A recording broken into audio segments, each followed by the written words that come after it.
तो यहाँ पर बड़ा सुंदर मंगलाचरण हुआ है। आगे फिर वेद व्यास जी कहते हैं कि नैमिषे निमिष क्षेत्रे ऋषयः शौनकादयः सत्रं स्वर्गाय लोकाय सहस्र सममासत। वहीं पवित्र नैमिषारण्य तीर्थ में 88,000 सौनकाद ऋषि एकत्रित हुए हैं। अब देखो यहां से भागवत शुरू हो रही है। 88,000 सौनकाद ऋषि एकत्रित हुए थे और भागवत के प्रारंभ में उन ऋषियों ने सूत जी से 6 प्रश्न पूछे और उन 6 प्रश्नों का उत्तर देते हुए सूत जी ने सारी भागवत उन ऋषियों को सुनाई है। थोड़ा इन प्रश्नों को हम सुने, कौन कौन से प्रश्न पूछे गए थे। देखो, पहला प्रश्न किया था कि हे सूत जी, आप कृपा करके बताइए किम श्रेय, इस जीव को कल्याण कैसे मिले, इस जीव का कल्याण उद्धार कैसे हो, आप बताओ। दूसरा प्रश्न किया था कि महाराज जितने भी शास्त्र हैं, जितने भी ग्रंथ हैं, उन सबका सार क्या है, आप बताइए। और तीसरा प्रश्न किया कि सूत जानासि भद्रं ते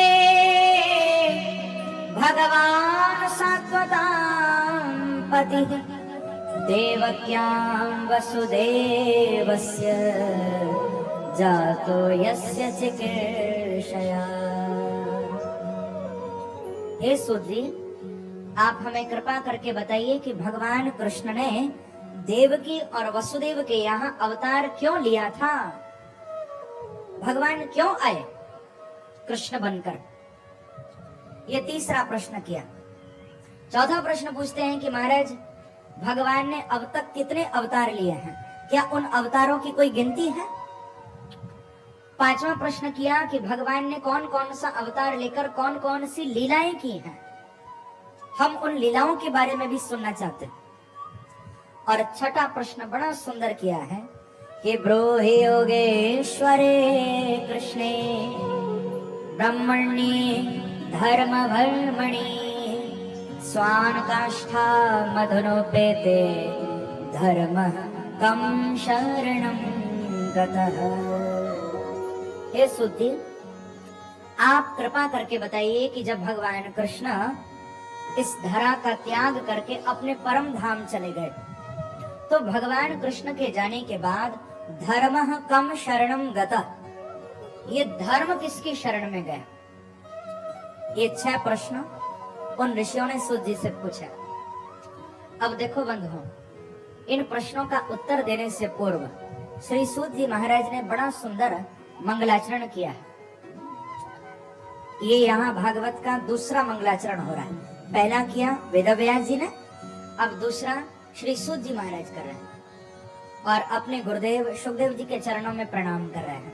कहते हैं कि यं प्रव्रजन्तमनपेतमपेत कृत्यं द्वैपायनो विरह कातर आजुहावः पुत्रेति तन्मयतया तरवोऽभिनेदु तं सर्वभूत हृदयं मुनिमानतोऽस्मि।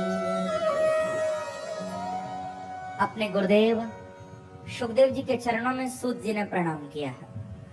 कहते हैं कि यम प्रव्रजंतम सन्न्यस्य गच्छन्तम, जो सुखदेव जी पैदा होते ही माँ के पेट से निकलते ही वन की ओर चले गए थे। अभी जिनका नालोच्छेदन संस्कार भी नहीं हुआ, जिनका नार भी नहीं कटा, पैदा होते ही सुखदेव जी वन की ओर दौड़ लगा देते। पीछे से वेद व्यास जी ने जिनको आवाज लगाई पुत्रेति पुत्रेति, हाँ पुत्र शुक, हाँ पुत्र शुक, लेकिन कोई उत्तर नहीं दिया। ऐसे सबके हृदय में विराजमान मुनियों के मुनि, गुरुओं के गुरु श्री सुखदेव जी के चरणों में हम सब कोटि कोटि प्रणाम करें। बोलो सुखदेव जी महाराज की जय। अपने गुरु को प्रणाम किया, वंदन किया, नर नारायण को प्रणाम किया, वेद व्यास को प्रणाम किया, माँ सरस्वती को प्रणाम किया और फिर प्रश्न का उत्तर देते हुए यहाँ भागवत में सर्वप्रथम भगवान के अवतारों की कथा आई है। प्रेम से कहो श्री राधे। पहले थोड़ा अवतारों के बारे में यहाँ बताया गया। पूछा था ना कि भगवान के कितने अवतार हुए हैं, तो यहाँ सूत जी महाराज भगवान के 24 अवतारों का वर्णन कर रहे हैं। कहते हैं कि स एव प्रथमं देव कौमारं सर्गमास्थितः चचार दुश्चरं ब्रह्मा ब्रह्मचर्यमखण्डितम्। बड़ा अद्भुत भगवान के अवतारों के बारे में बता रहे हैं कि कितने अवतार हुए हैं।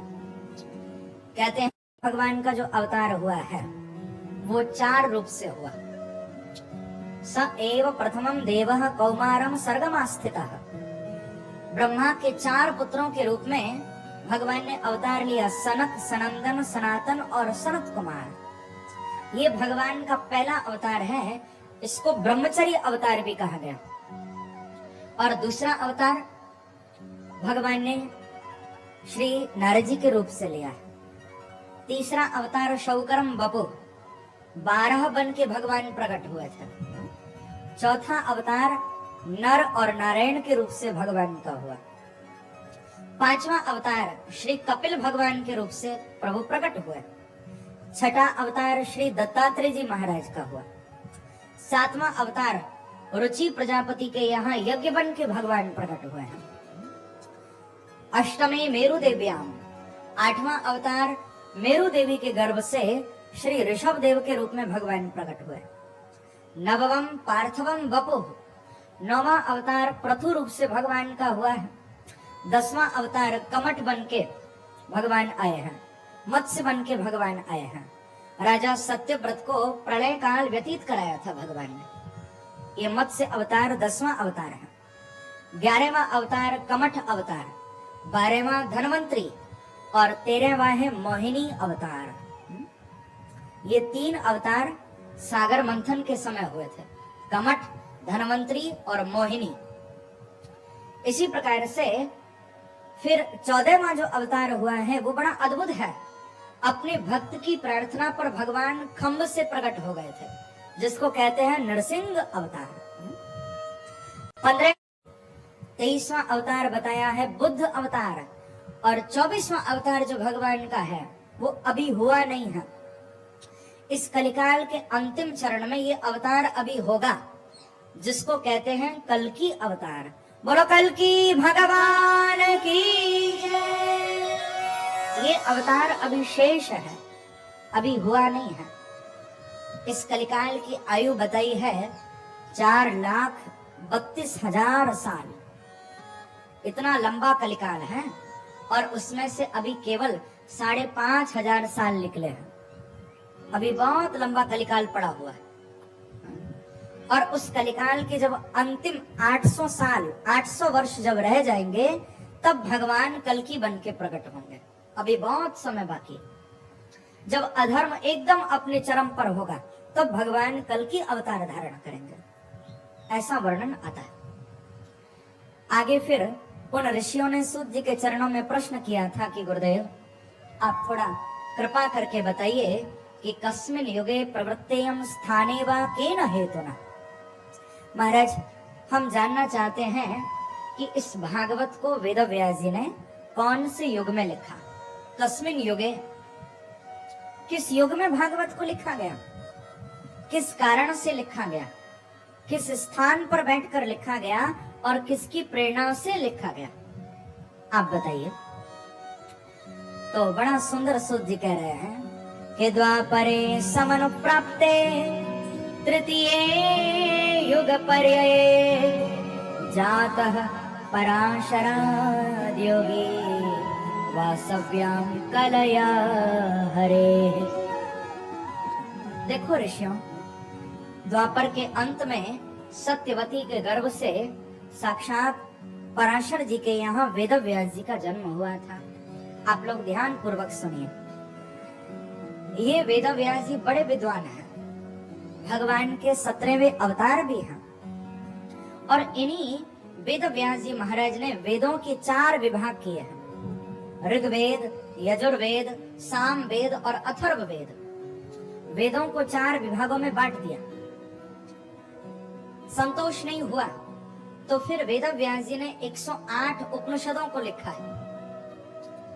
उपनिषदों को लिखने के बाद भी संतोष नहीं हुआ तो फिर वेद व्यास जी ने महाभारत जैसे विशाल ग्रंथ की रचना की, जिस महाभारत में 1 लाख श्लोक वेद व्यास जी ने लिखे हैं।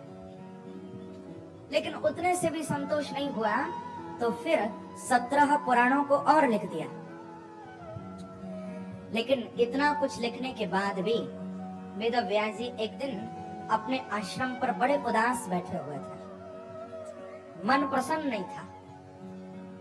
उसी समय श्री नारद जी आए हैं। नारद जी ने आकर वेद व्यास जी को पूछा कि महाराज, आपके जैसा इतना बड़ा लेखक उदास बैठा है, क्या बात है? तो वेद व्यास जी कहते हैं कि अस्तेव में सर्वमिदं त्वयुक्तं तथापि नात्मा परितुष्यते में। देखो नारद जी, आप तो सब जानते हो, मैंने इतना कुछ लिखा है, इतना कुछ लिखा है कि मेरी समझ में अब कुछ बाकी नहीं बचा। सर्वम इदं त्वयुक्तम, मैंने सब कुछ कह दिया। लेकिन इतना कुछ कहने के लिखने के बाद भी तथापि नात्मा परितुष्यते में, मुझे आत्म संतोष नहीं है नारद जी, मेरा मन बड़ा उदास रहता है। क्या आप इस उदासी का कारण बता सकते हैं? कैसे मेरे मन को संतोष मिले? नारद जी महाराज बोले कि महाराज, मैं बताऊंगा आपको जरूर, मुझे मालूम है कि आपको संतोष क्यों नहीं हो रहा। तो देखो बंधुओं, नारद जी ने इस संबंध में अपने पूर्व जन्म की एक कथा सुनाई है कि नारद जी पूर्व जन्म में कौन थे। कहते हैं कि देखो व्यास जी, अब तक आपने जितने भी ग्रंथ लिखे उनमें धर्म अधर्म की बड़ी आपने चर्चा की है। एक राजा का धर्म क्या है, प्रजा का धर्म क्या है, खूब आपने बताया। सन्यासी का धर्म क्या, वानप्रस्थी का धर्म क्या, गृहस्थी का, ब्रह्मचारी का धर्म क्या, आपने बड़ा विस्तार से वर्णन किया। ब्राह्मण, क्षत्रिय, वैश्य, शूद्र, इन सबके धर्मों का, नियमों का आपने वर्णन विस्तार से किया। लेकिन व्यास जी, अभी तक आपने किसी ऐसे ग्रंथ की रचना नहीं की जिसमें केवल भक्ति की चर्चा हो, जिसमें भक्त और भगवान का चरित्र वर्णन हो।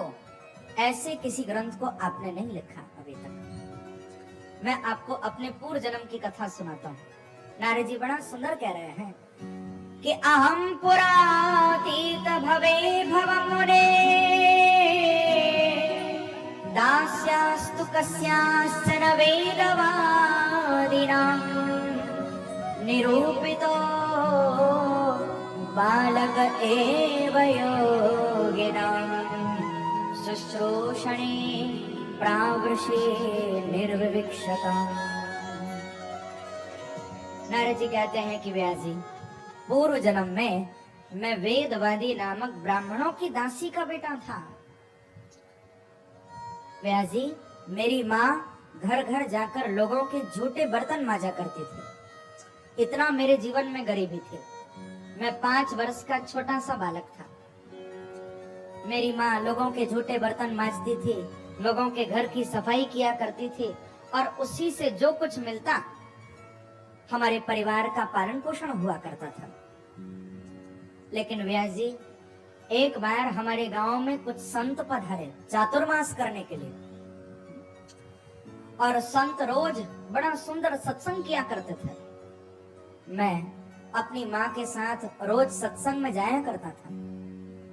संत सत्संग में क्या कह रहे हैं ये तो मेरी समझ में नहीं आता था, लेकिन मुझे बड़ा अच्छा लगता था, तो मैं रोज अपनी माँ के साथ सत्संग में जरूर जाया करता था। देखो, इसीलिए कहते हैं कि बच्चों को कथा में, सत्संग में जरूर लेकर आया करो। अब चाहे कथा के बीच में बच्चे उधम करें तो कोई बात नहीं, प्रेम से कहो श्री राधे, उनको कहकर संभाल कर बिठा कर अपने पास उनको कथा सुनवाओ। चाहे उनको कथा समझ में ना आए फिर भी बच्चों को लेकर आओ। जैसे कि कोई व्यक्ति यदि काजल की कोठरी में जाए तो कितना भी बचे लेकिन दाग जरूर लगेगा, है ना। ऐसे ही यदि हमको कथा समझ में भी ना आए फिर भी हम कथा में जरूर आए। यदि भगवान की कथा में जाते रहेंगे तो हमको भी भगवान की भक्ति जरूर मिलेगी। हाँ? बच्चों को भी लाओ, स्वयं भी आओ। नारद जी बोले कि हम अपनी माँ के साथ जाया करते थे सत्संग में। जब चातुर्मास पूर्ण हो गया, गांव में बड़ा विशाल भंडारा हुआ था संतों का, और मैं भी अपनी माँ के साथ उस भंडारे में सेवा करने के लिए गया था। मुझे बड़ी सुंदर सेवा मिली थी। मैं संतों की झूठी पत्तल लेकर जाकर आश्रम से बाहर फेंक कर आता था। सेवा करते करते मुझे सुबह से दोपहर हो गई, मैंने कुछ खाया नहीं। एक संत की नजर मेरे ऊपर पड़ी। संत ने क्या देखा कि मैं एक झूठी पत्तल से जूठन उठाकर खा रहा हूं। छोटा सा बालक था, 5 वर्ष का। तो संत ने मुझे डांटा, कहा कि अरे बालक, तू यहाँ जूठन क्यों खाता है? चल हम तुझे सुंदर 56 भोग दें। लेकर मुझे गए, खूब 56 भोग खिलाए। लेकिन व्यास जी मैं आपको क्या बताऊं, इतना आनंद मुझे 56 भोग में नहीं आया जो आनंद मुझे संत की झूठन खाने में आया। प्रेम से कहो श्री राधे। क्योंकि बंधुओं याद रखना, जब तक ठाकुर जी को हम कोई वस्तु अर्पण नहीं करते तब तक उसको कहते हैं भोग। हम कहते हैं ना कि ये भोग हम ठाकुर जी को लगाने जा रहे हैं, अभी उसको हम भोग कहते हैं। और जब वो भोग प्रभु के सामने अर्पण कर दिया जाता है तो फिर वो भोग नहीं कहलाता, फिर वो क्या कहलाता है? प्रसाद। और उसी प्रसाद को यदि कोई संत, कोई महापुरुष बैठकर यदि पाले तो फिर वो प्रसाद नहीं रह जाता भैया, फिर तो वो महाप्रसाद बन जाता है। प्रेम से कहो श्री राधे। तो नारद जी बोले कि व्यास जी हमको भी संतों का महाप्रसाद मिला। जब संत जाने लगे तो जाते जाते मेरे ऊपर कृपा करके मुझे बहुत सुंदर एक मंत्र भी देकर गए संत। ये मंत्र बड़ा सुंदर है जो नारद जी को यहाँ मिला है कि ओम नमो भगवते तुभ्यं वासुदेवाय धीमहि प्रद्युम्नाय निरुद्धाय नमः संकर्षणाय च। बड़ा सुंदर ये मंत्र नारद जी कहते हैं हमको मिला, और इस मंत्र का खूब नारद जी ने जप किया। माँ की तो मृत्यु हो गई थी, लेकिन नारद जी कहते हैं कि माँ के मरने के बाद हम घर छोड़कर वन में चले गए। वहां जाकर हमने बहुत भगवान का भजन किया। प्रभु की आकाशवाणी भी एक दिन हमको सुनाई दी। भगवान ने कहा कि बेटा देख, तू बहुत मेरा भजन कर रहा है, लेकिन अभी तुझे मेरा दर्शन नहीं होगा। बोले फिर कब होगा?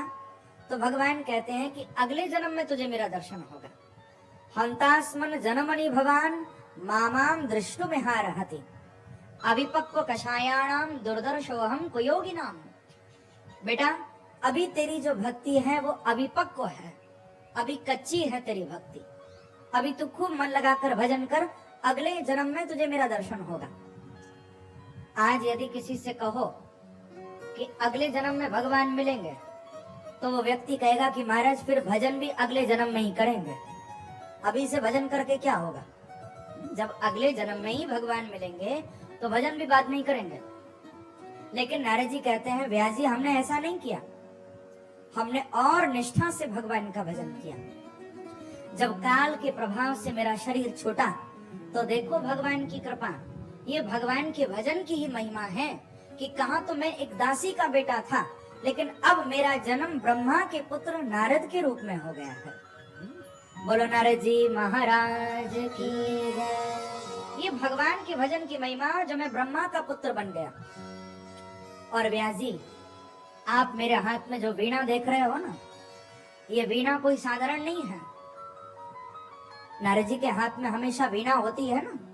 नारद जी कह रहे हैं कि ये वीणा मैं बाजार से खरीद के नहीं लाया हूं, कि देवदत्ता मिमां वीणा